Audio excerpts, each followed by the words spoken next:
Welcome to Inda. Amen. Genesis chapter 47 part 2.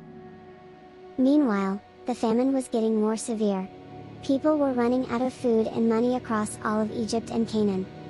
When the people ran out of money, they came to Joseph and begged, "Please don't let us die. We'll trade our livestock for food." So Joseph gave them food in exchange for their horses, sheep, goats, cattle, and donkeys. The next year, they came back and said, "We have no money or animals left. All we have is our land and our lives. Take our land and make us your servants, just give us food so we don't die."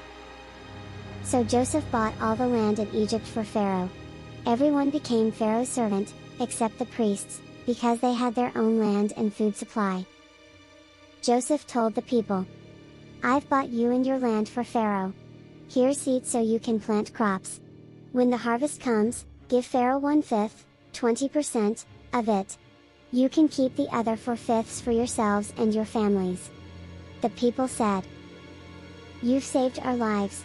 We're happy to be Pharaoh's servants." Joseph made this a law in Egypt: 20% of all harvests belonged to Pharaoh, and it stayed that way for generations, except for the priests. Jacob and his family settled in Egypt, and things went well for them. They had land, food, and their families grew. Jacob lived in Egypt for 17 more years, and he was 147 years old when he neared death.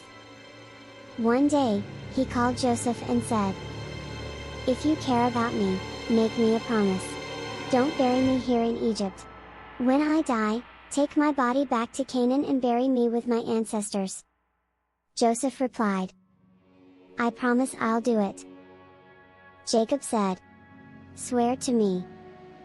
So Joseph swore to him. And Jacob bowed his head in worship, leaning on the top of his staff. Follow, like and subscribe for Genesis chapter 48.